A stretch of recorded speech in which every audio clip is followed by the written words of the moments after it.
नमस्कार बच्चों। जैसा कि आप सब जानते हैं, हमने हमारी 11th क्लास में ही 12th को शुरू कर दिया था और वहाँ पर हमने अपने फर्स्ट चैप्टर को अच्छी तरह से पढ़ा था। उसमें हमने 5th तक क्वेश्चन किए थे और 6th क्वेश्चन पर हम रुक गए थे।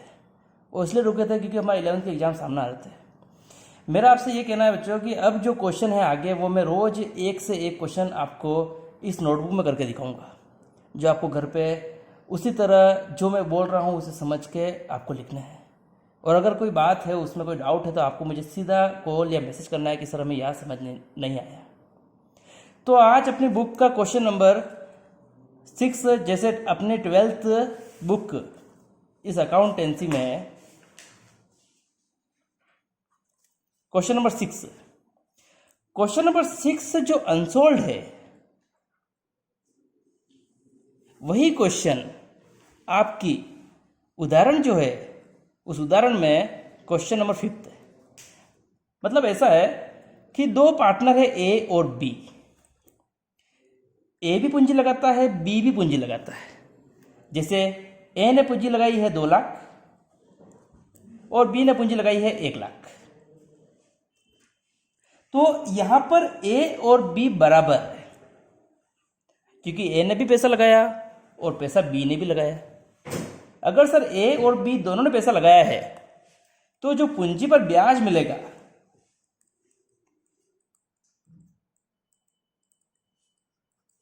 वो दोनों को मिलेगा।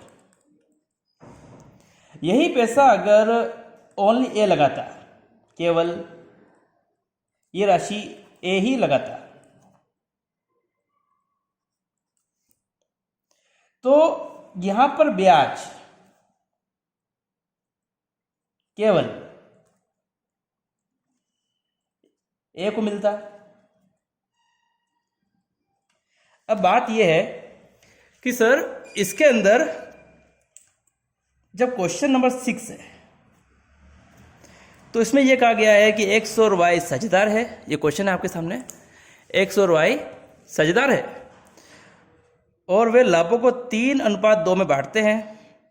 1 अप्रैल 2016 को उनकी पूंजी क्रमशः 3 लाख व 2 लाख है।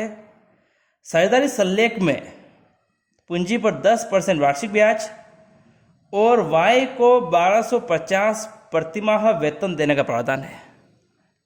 31 मार्च 2017 को समाप्त वर्ष के लिए पूंजी पर ब्याज और वेतन का प्रावधान करने से पहले 40,000 का लाभ था। वर्ष के अंत में लाभों का विवरण दिखाइए। अब इसमें आप नोटिस कीजिए बच्चों कि क्वेश्चन नंबर 6 में यहां पर x और y पूंजी है, x एंड y की जो पूंजी है, यहां पर x की पूंजी है आपकी 3 लाख और y की पूंजी है सर 2 लाख। लेकिन यहां पर एक्स्ट्रा चीज क्या है?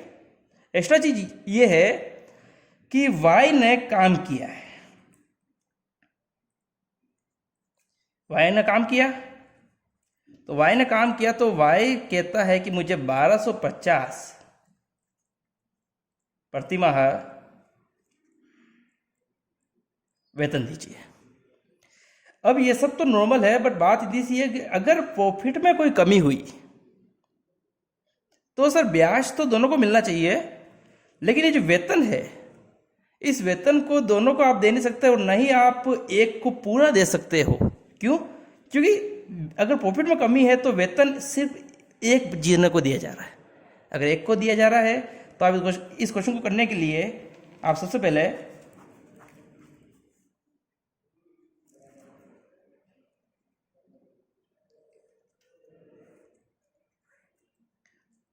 Profit and loss appropriation account बनाएंगे।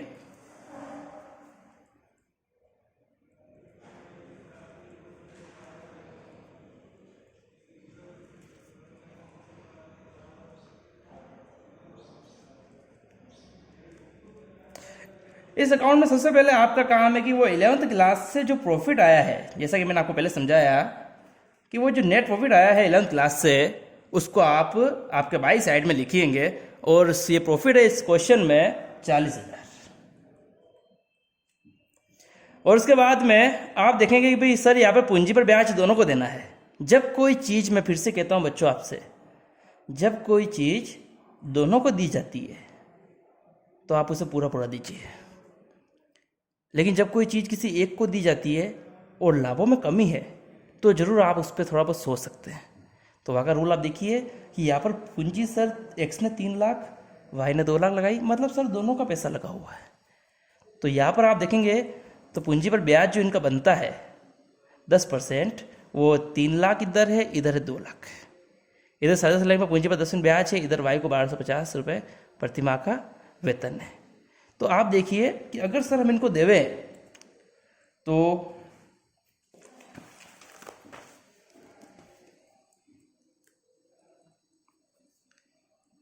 ब्याज जो बन रहा है वो ब्याज यहाँ पर x और y का, x का तो बन रहा है 30,000 और y का बन रहा है 20,000, और इसके बाद में y को 1250 प्रति माह सैलरी देनी है, इसका मतलब 15,000 रुपया और देना है।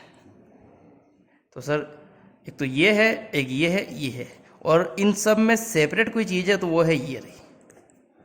तो आप जानते हैं कि वाई बोलेगा कि भैया मैंने तो अलग से काम किया है तो मुझे तो मेरा वेतन पूरा चाहिए, इसके बाद में जो बचता है उसको हम जरूर अपने पूंजी पर ब्याज के अनुपात में बांट देंगे।